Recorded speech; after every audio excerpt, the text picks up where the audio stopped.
Hello বন্ধুরা, কেমন আছেন সবাই? আশা করি আপনারা নিশ্চয়ই ভালো আছেন। আর দেখুন আমার হাতে কি একটা ফ্রেশ ফুলকপি। এখন তো শীতকাল, আর বাজারে এত সুন্দর সুন্দর ফুলকপি দেখলে না মনটা পুরো ভরে যায়। তো অনেক রকম রেসিপি তো হয়, তার মধ্যে আমি আজকে বেছে নিয়েছি দই ফুলকপি রেসিপি। তো চলো শুরু করি। ফুলকপিটাকে আমি প্রথমে ছোট ছোট টুকরো করে নিচ্ছি, মানে এর ফ্লোরেটগুলো, বড় বড় যে ফ্লোরেটগুলো আছে সব আলাদা করে নিচ্ছি। ফ্লোরেটগুলো আলাদা করে নেওয়ার পর আমি অবশ্য আগেই ফুলকপিটা ধুয়ে নিয়েছিলাম বাজার থেকে কিনে আনার পর। এবার এই ফ্লোরেটগুলো আমি একটু অল্প জলে অল্প একটু নুন দিয়ে ভাপিয়ে নেব। ভাপালে কি হয় জানো তো, যাদের গ্যাসের প্রবলেম হয় তাদের গ্যাসের প্রবলেমটা আর হবে না। আর তেলটাও খুব অল্প টানে, ফুলকপিতে এমনি ভীষণ তেল টানে, ভাপিয়ে নিলে কিন্তু তেলটাও কম টানবে। তো আমি কিছু মশলা নিয়েছি 3 টেবিল চামচ টক দই নিয়েছি, আদা রসুন বাটা আর পেঁয়াজ বাটা।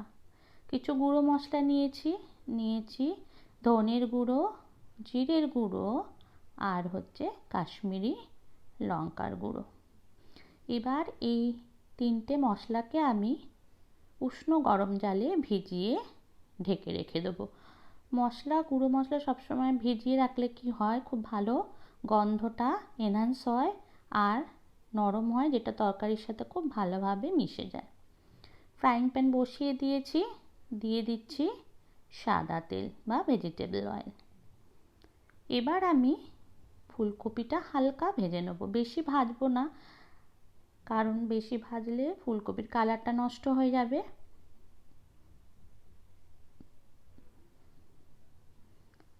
তো ফুলকপি আমি হালকা ভেজে নিয়েছি, এমনিতে একটু ভাপানো আছে, আর এখন শীতের ফুলকপি না তাড়াতাড়ি গলে যায়, কোনো অসুবিধা হয় না। এবার আবার কিছুটা তেল দিয়ে আমি দেব একটা তেজপাতা চিড়ে, একটু জিরে দিয়ে দিলাম, তেজপাতাটা দিয়ে দিচ্ছি। এবার দেব গোটা গরম মশলা। মশলার একটা সুন্দর গন্ধ বেরোলে এর মধ্যে আমি এবার একে একে প্রথমে দেব পেঁয়াজ বাটা। পেঁয়াজ বাটাটা সামান্য নুন দিয়ে একটু হালকা করে ভেজে নেব। নুন দিলে কি হয়, পেঁয়াজ খুব তাড়াতাড়ি নরম হয়ে যায়। এবার এর মধ্যে মেশাবো আদা রসুন বাটা, দিয়ে দিলাম আদা রসুন বাটা। আদা রসুনের কাঁচা গন্ধ চলে গেলে এর মধ্যে আমি দেব এবার যে মশলা 3টে ভিজিয়ে রেখেছিলাম সেইটা দিয়ে দিলাম। খুব ভালো করে এবার মিশিয়ে নিচ্ছি। দেখুন মশলা কষে যাওয়ার পর আমার কিন্তু তেল ছেড়ে দিয়েছে। এবার আমি এর মধ্যে টক দইটা মিশিয়ে দেব।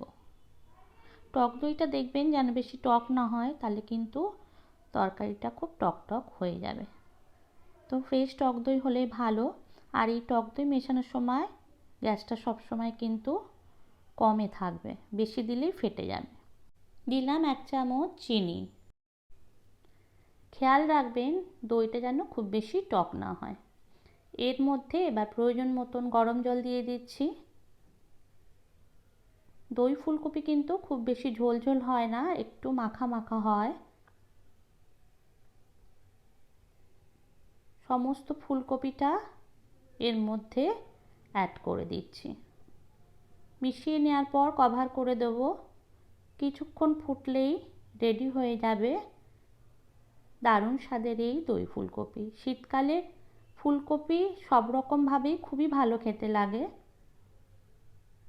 এটা গরম ভাত, রুটি, লুচি বা পরোটা সব কিছুর সাথেই ভীষণভাবে জমে যায়। একটু গরম মশলা দিয়ে দিলাম। এবার দেব 1 চামচ ঘি।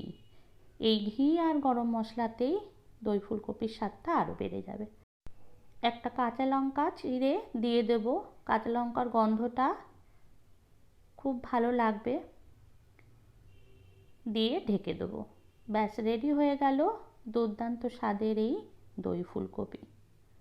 বন্ধুরা, রেসিপিটা ভালো লাগলে অবশ্যই লাইক কমেন্ট শেয়ার করবেন, আর চ্যানেলটা সাবস্ক্রাইব করতে ভুলবেন না। আপনাদের অসংখ্য অসংখ্য ভালোবাসা আমাকে সামনের দিকে এগিয়ে যেতে সাহায্য করবে আর নতুন নতুন ভিডিও বানাতে উৎসাহ দেবে। সবাইকে অসংখ্য অসংখ্য ধন্যবাদ। ভালো থাকবেন, সুস্থ থাকবেন। দেখা হবে আগামী কোনো এপিসোডে। Bye bye.